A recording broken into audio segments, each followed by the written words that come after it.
سنی بھی نہیں ہوگی۔ ایک قرآن کی آیت، ایک حدیث مبارک اور ایک عقیدے کی بات اور ایک مسئلہ اور ایک اتفاق، 4-5 چیزیں ہیں اور ہم آپ کو ایک ایک بتائیں گے۔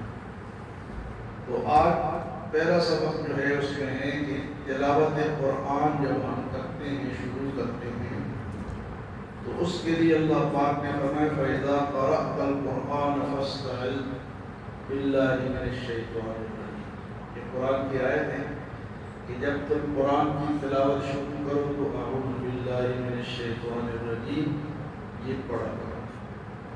یہ تو قرآن کا حکم ہو گیا۔ حدیث میں بھی عن ابی سعید الخدری رضی اللہ تعالی عنہ ان رسول اللہ صلی اللہ علیہ وسلم کان یقول قبل القراءۃ اعوذ باللہ من الشیطان الرجیم۔ حدیث میں ہے کہ جب حضور صلی اللہ علیہ وسلم تلاوت شروع فرماتے تھے تو آپ اعوذ باللہ من الشیطان الرجیم پڑھتے تھے۔ تو اعوذ باللہ کا حکم جو ہے یہ اللہ کا بھی ہے اور اللہ کے رسول کا بھی، قرآن سے پہلے، تلاوت سے پہلے۔ دوسرا مسئلہ ہے وجود باری تعالیٰ، کہ اللہ تعالیٰ کہاں ہے، کون ہے، کیسے۔ ورنہ کہ کوئی بھی چیز خود بخود وجود میں نہیں آتی، کوئی بھی چیز دنیا میں خود بخود وجود میں نہیں آتی، بلکہ وہ کسی بنانے والے کی محتاج ہوتی ہے۔ اس لیے اس بات پر ایمان لانا ضروری ہے کہ کائنات بھی خود بخود وجود میں نہیں ہے، بلکہ اس کو بنانے والی بھی کوئی ذات موجود ہے، اور وہ ذات کون ہے؟ اللہ تعالیٰ۔ وہ کہ یہ ساری کائنات اور ہم سب کو کس نے بنایا ہے؟ اللہ تعالیٰ، وجود باری تعالیٰ۔ کئی ایسے بھی لوگ ہیں جو کہ اللہ کو نہیں مانتے، وہ کہتے ہیں دنیا خود بخود بن گئی ہے، چیزیں خود بخود بن گئی ہیں، خود بخود ختم ہو جائیں گی۔ نہیں، یہ سب اللہ نے بنائی ہے۔ تو یہ عقیدہ رکھنا کہ سب چیزیں کس نے بنائی ہے، کائنات کو کس نے بنایا ہے؟ اللہ تعالیٰ۔ مسئلے کی بات یہ ہے کہ نجاست کی اقسام و احکام۔ نجاست کسے کہتے ہیں جی؟ ناپاکی اور گندگی۔ نجاست ناپاکی اور گندگی کو کہا جاتا ہے۔ اسلام میں بھی یہ بھی بہت بڑا شعبہ ہے کہ پاکی ہم کس طرح حاصل کرتے ہیں۔ تو نجاست کی اس کی پھر 2 قسمیں، نجاست کی 2 قسمیں، ایک ہے نجاست حقیقیہ اور دوسرا ہے نجاست حکمیہ۔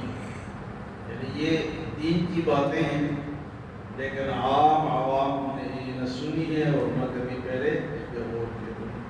نجاست کی 2 قسمیں ہو گئی، نجاست حقیقیہ اور نجاست حکمیہ۔ اب نجاست حقیقیہ وہ نجاست جو نظر آنے والی ہو، گندگی ہے نظر آتی، جیسے پیشاب ہے، پخانہ ہے، شراب ہے، خون ہے، یہ نظر آتا ہے۔ اور ایک ایسی نجاست ہے جو نجاست حکمیہ ہے، اب وہ نظر نہیں آتی۔ نجاست حکمیہ نظر نہیں آتی، جیسے ہم میں سے کوئی آدمی بے وضو ہو تو بے وضو ہونا نظر آتا ہے؟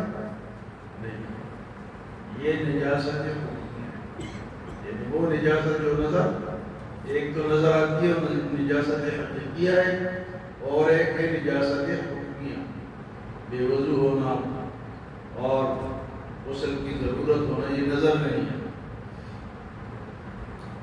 نجاست حقیقیہ کی بھی پھر 2 قسمیں، ایک ہے نجاست غلیظہ اور ایک ہے نجاست خفیفہ۔ نجاست غلیظہ کسے کہتے ہیں؟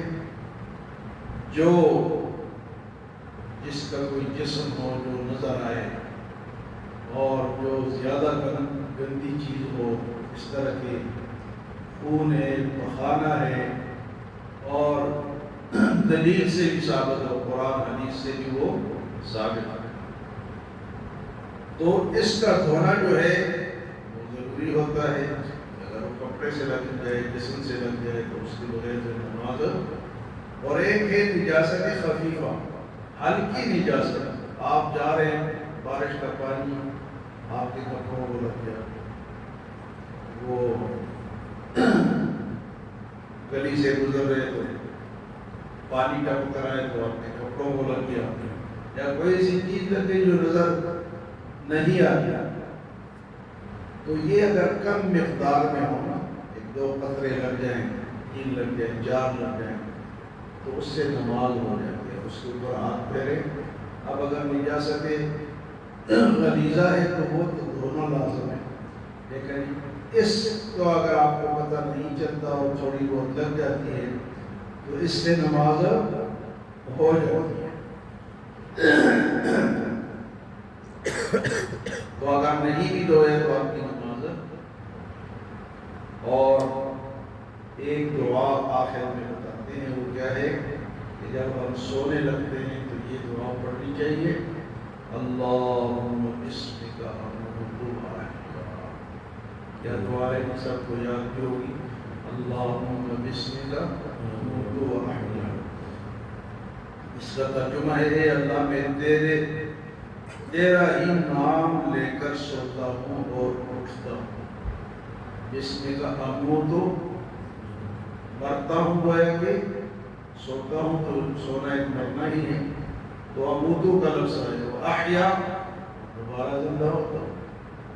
یہ اللہ کی شان ہے کہ ہم رات کو سو کے مر بھی جاتے ہیں، ہم پھر اٹھ بھی جاتے ہیں۔ کئی ایسے ہیں کہ وہ سوتے ہی دنیا سے چلے جاتے ہیں، اس لیے یہ دعا پڑھ کے سونا چاہیے۔ 4 مسئلے آج آپ کو بتائے گے۔ قرآن پڑھتے ہوئے اعوذ باللہ کا پڑھنا، قرآن حدیث سے ثابت ہے۔ آگے اللہ تعالیٰ موجود ہے، سب دنیا کو وجود اللہ نے دیا ہے، سب کچھ اللہ نے کائنات کو بنایا ہے۔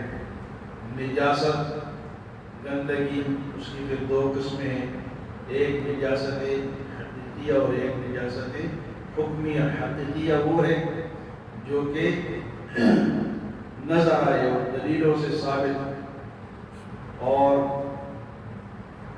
ایک ہے جو نظر نہیں آتی، بے وضو آدمی ہے، وہ ہمیں نظر نہیں آتا کہ بے وضو ہے یا وضو والا ہے، تو ایسی۔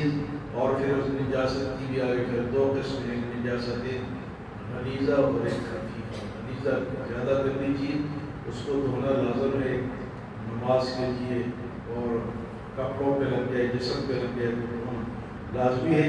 اور نجاست خفیفہ اگر تھوڑی بہت لگ جائے تو اس سے نماز ہو جاتی ہے۔ اور سوتے وقت کون سی دعا پڑھنی ہے جی؟ اللہم بسمک اموت و احیا۔ یہ پہلا سبق تھا، انشاءاللہ اصل میں بھی یہی بیان ہوگا، اور کل سے دوسرا سبق انشاءاللہ تھوڑی دیر رکھتی ہے، جس میں آپ شامل ہو جائے کریں۔ انشاءاللہ 40 سبق ہیں، یہ ختم ہوں گے، اس ٹائم تک ہماری قرآن ختم قرآن کی تقریب بھی ہو جائے گی، اور اس کے بعد ہم دوبارہ قرآن پاک کو شروع کریں گے۔